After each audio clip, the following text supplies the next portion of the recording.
Halo, salam sejahtera untuk kita semua. Selamat datang di mata kuliah LO007, Pergudangan dan Persediaan, dengan saya, Fandi Bestario Harlan.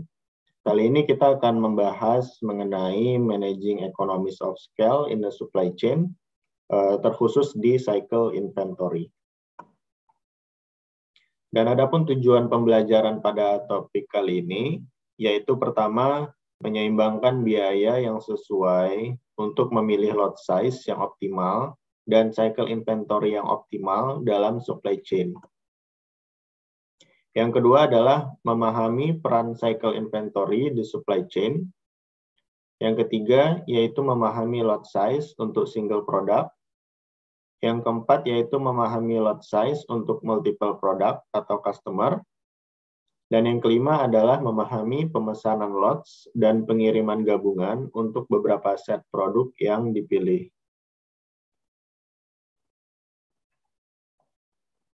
Nah, lot atau batch size itu sendiri adalah jumlah dari seluruh produksi dan pembelian perusahaan dalam tahap supply chain di suatu waktu.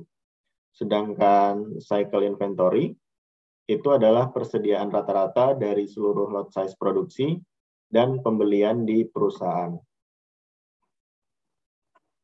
Sebagai contoh, perusahaan distributor komputer Asus itu misalnya menjual produk mereka sebanyak 4 pieces per harinya. Nah, sedangkan supply dari manufaktur itu sebanyak 80 pieces per harinya. Sehingga yang dimaksud lot size di sini adalah semua pembelian perusahaan ataupun hasil produksi perusahaan jika itu termasuk perusahaan manufaktur.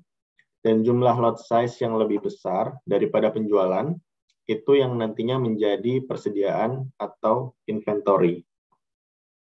Nah, untuk beberapa notasi yang akan digunakan untuk menyatakan lot size dan permintaan, yaitu adalah Q, itu adalah quantity atau lot size, dan D itu adalah demand atau permintaan.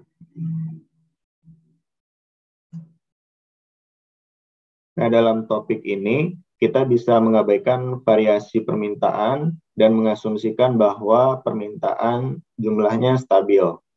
Sehingga jika dilihat dari gambar 11.1, yaitu aksis Y menyatakan inventory perusahaan dan aksis X yaitu periode waktu T. Sehingga jika diasumsikan dengan contoh perusahaan komputer sebelumnya, perusahaan distributor Asus memesan komputer Asus ke manufaktur atau istilah lainnya replenishment sebanyak 3 kali dengan maksimum inventory Q dan dalam periode waktu T. Nah, merujuk dari pengertian cycle inventory di awal slide dan gambar 11.1,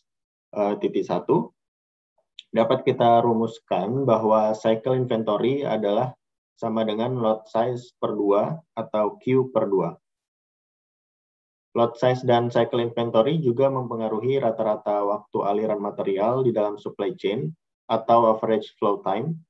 Dan untuk persamaan rata-rata waktu aliran material ini bisa diformulasikan sebagai rata-rata inventory dibagi dengan laju aliran rata-rata atau average flow rate. Nah, untuk setiap supply chain, laju aliran rata-rata sama dengan permintaan. Sehingga average flow time yang dihasilkan dari cycle inventory sama dengan cycle inventory dibagi permintaan atau demand, atau sama dengan Q per 2 dikali D.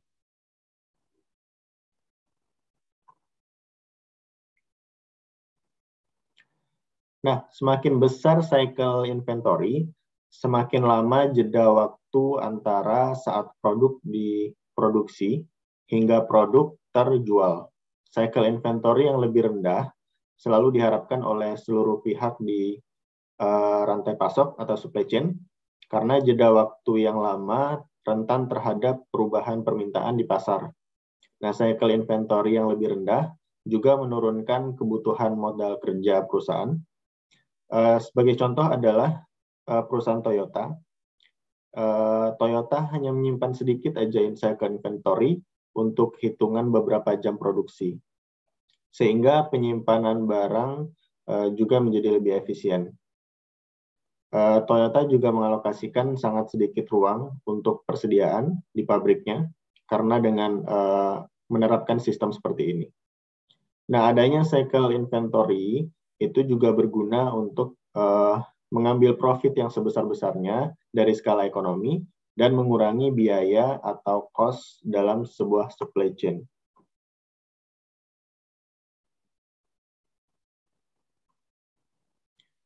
Nah, untuk memahami bagaimana cycle inventory mencapai skala ekonomi ini, pertama-tama kita perlu mengidentifikasi biaya supply chain berdasarkan ukuran lotnya. Yaitu yang pertama, average price paid per unit, itu adalah kunci dari penentuan keputusan ukuran lot. Jadi pembeli pada dasarnya bisa membeli barang dalam ukuran lot yang besar, yang nanti fungsinya untuk memperkecil biaya rata-rata produk per unit. Jadi average price paid per unit ini merujuk pada biaya material yang dinotasikan sebagai C. Selanjutnya itu adalah fixed ordering cost, yaitu mencakup semua biaya yang tidak berubah berapapun jumlah pesanan tetapi dikeluarkan setiap kali melakukan pesanan tersebut. Misalnya, yaitu biaya administrasi, kemudian biaya truk untuk pengangkutan, kemudian biaya tenaga kerja untuk menerima pesanan. Nah, fixed ordering cost ini dinotasikan dengan S. Dan biasanya di satuannya adalah dolar per lot. Selanjutnya yaitu holding cost, yaitu adalah biaya untuk menyimpan satu unit di inventory dalam jangka waktu tertentu. Yaitu adalah kombinasi dari biaya modal, biaya fisik penyimpanan produk, dan biaya hingga produk itu expired atau obsolete. Nah, holding cost ini biasanya juga dinotasikan dengan H, dan diukur dalam satuan dolar per unit per tahun.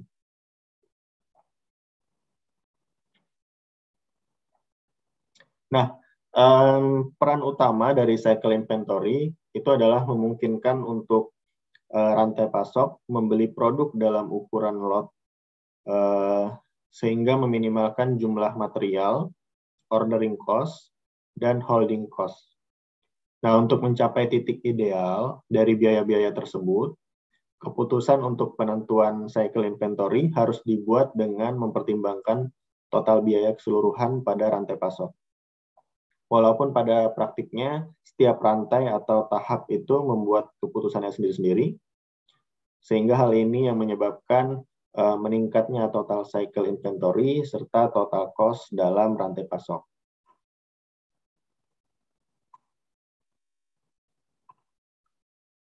Nah, setiap tahap di rantai pasok, replenishment atau pengisian barang itu sangat mempengaruhi skala ekonomi. Setidaknya 3 hal yang selalu mempengaruhi, yaitu yang pertama tadi fixed cost yang dikeluarkan setiap kali pesanan dilakukan atau diproduksi. Yang kedua adalah pemasok atau supplier menawarkan diskon harga berdasarkan banyaknya jumlah lot yang dibeli. Jadi semakin banyak lot yang dibeli, biasanya supplier atau pemasok itu memberikan diskon harga per unit produknya. Yang ketiga adalah pemasok menawarkan short term price discounts atau mengadakan promosi dagang di waktu-waktu tertentu.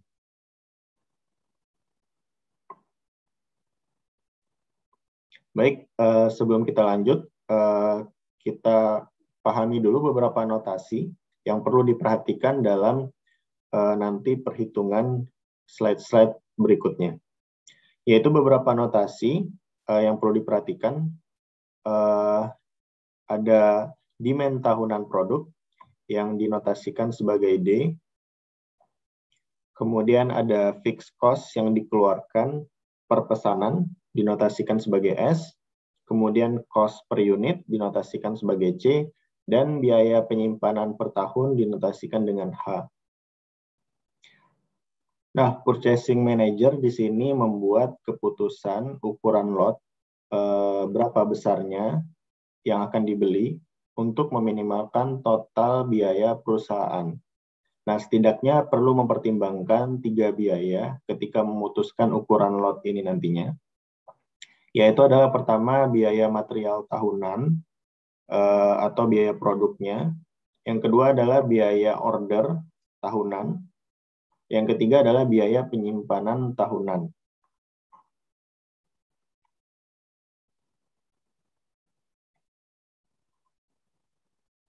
Nah, jika harga beli tadi tidak tergantung pada ukuran lot, maka dapat kita formulasikan sebagai biaya material tahunan sama dengan C dikali D, kemudian biaya jumlah order yang harus cukup untuk memenuhi permintaan tahunan, itu adalah D per Q.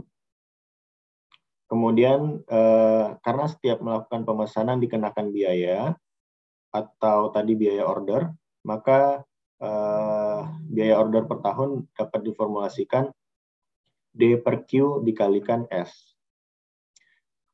Kemudian jika lot size adalah Q, kemudian persediaan rata-rata adalah Q per 2, sehingga annual holding cost atau biaya penyimpanan per tahun itu adalah Q per 2 dikali H, atau sama dengan Q per 2 dikali H dikali C. Nah, untuk mendapatkan total biaya tahunan atau total cost, TC, yaitu adalah jumlah dari ketiga biaya di atas, yaitu biaya produk, ditambah biaya order, ditambah biaya penyimpanan atau holding cost. Atau bisa diformulasikan sebagai CD ditambah D per Q dikali S ditambah Q per 2 dikali H dikali C. Baik, di gambar 11.2 ini menunjukkan variasi biaya yang berbeda dikarenakan oleh ukuran lot yang berubah. Nah, dapat dilihat bahwa biaya penyimpanan tahunan atau holding cost meningkat dengan peningkatan ukuran lotnya.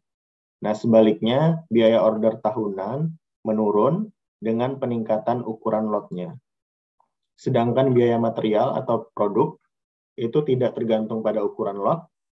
Dan kalau kita lihat di sini pada total cost di awal itu menurun, kemudian meningkat seiring dengan peningkatan ukuran lotnya.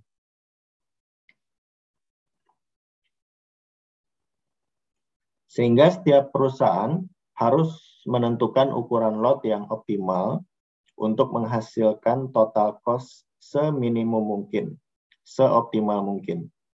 Nah, optimal lot size ini dalam supply chain itu dikenal juga biasanya dengan economic order quantity atau EOQ. Nah, EOQ ini dirumuskan sebagai akar 2DS per HC. Sedangkan optimal order frequency atau frekuensi optimal dalam pemesanan barang dapat dirumuskan sebagai D per EOQ atau sama dengan akar D kali H kali C per 2S.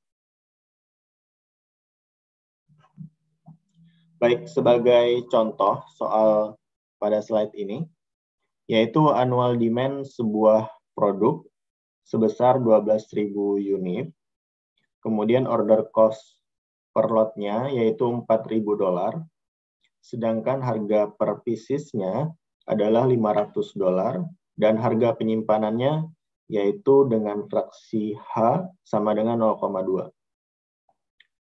Sehingga jika ingin menentukan ukuran pemesanan yang optimal atau EOQ-nya yaitu sama dengan akar 2DS per H dikalikan C, sama dengan ukuran lot size yang paling optimal untuk sekali pemesanan adalah 980 pieces.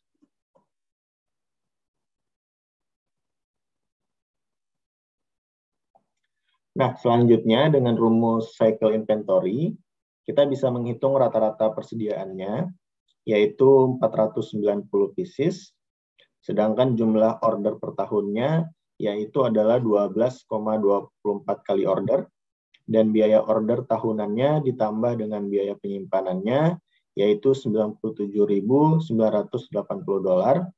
sedangkan rata-rata waktu aliran materialnya yaitu adalah 0,49 bulan. Selanjutnya, jika ingin mengurangi ukuran lot secara efektif, manajer diperlukan harus memahami komponen fixed cost terlebih dahulu.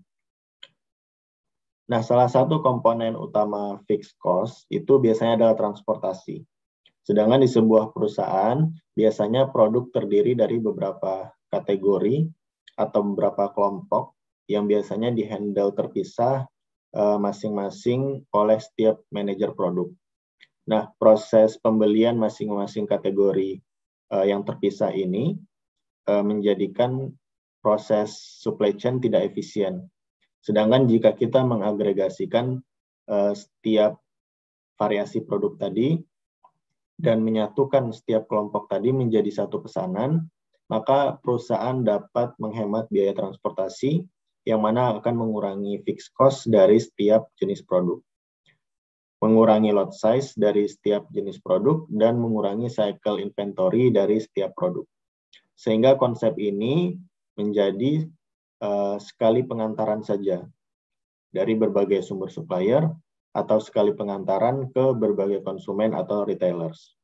Nah, sehingga dari skema seperti ini kita dapat mengurangi biaya transportasi, contohnya biaya receiving, kemudian biaya loading unloading barang.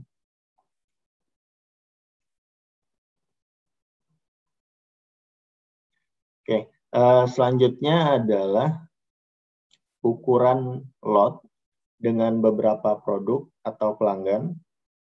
Nah, secara umum biaya order, kemudian biaya transportasi, biaya receiving itu akan meningkat dengan banyaknya variasi produk atau titik pengambilan barang atau dikenal dengan pick up points.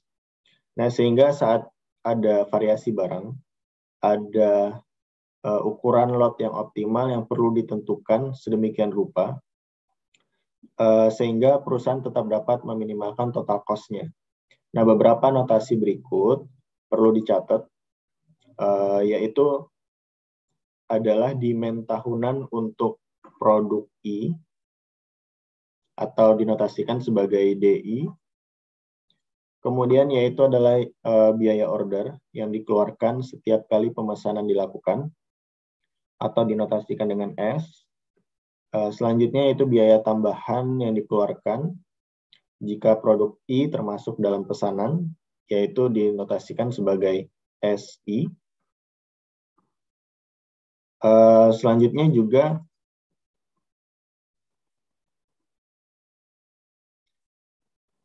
terdapat setidaknya beberapa pendekatan untuk keputusan pemesanan produk yang bervariasi, yaitu pertama, setiap manajer produk bisa memesan modelnya sendiri-sendiri.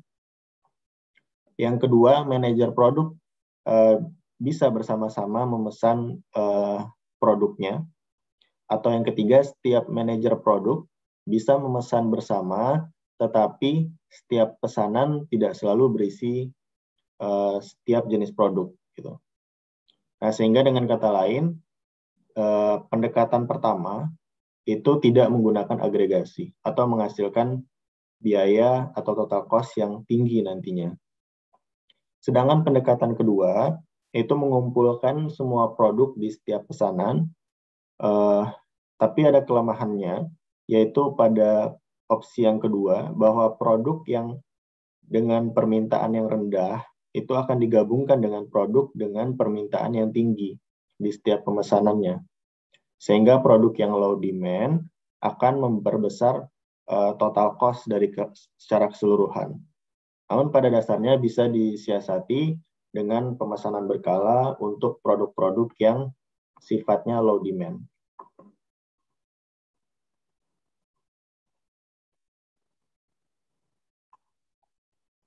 Baik, selanjutnya untuk menghitung total cost tadi, jika pemesanan dilakukan secara sekaligus untuk beberapa jenis produk, ya, yaitu untuk menghitung biaya order atau S, yaitu biaya order gabungan ditambah biaya order spesifik untuk produk 1, ditambah biaya order spesifik untuk produk 2, dan ditambah biaya order spesifik untuk produk ketiga. Itu kalau kita asumsinya memiliki 3 produk. Selanjutnya untuk menghitung frekuensi pemesanan, yaitu akar dari demand dikali H dikali C ditambah hingga sebanyak jenis produk dibagi dengan 2S. Kemudian untuk menghitung biaya order tahunan, yaitu S dikali N. Untuk menghitung biaya penyimpanan tahunan, yaitu demand dikali H dikali C per 2N. Kemudian ditambah sebanyak jenis kategori produk yang ada. Sehingga total cost dari perhitungan ini yaitu adalah annual order cost ditambah dengan annual holding cost-nya.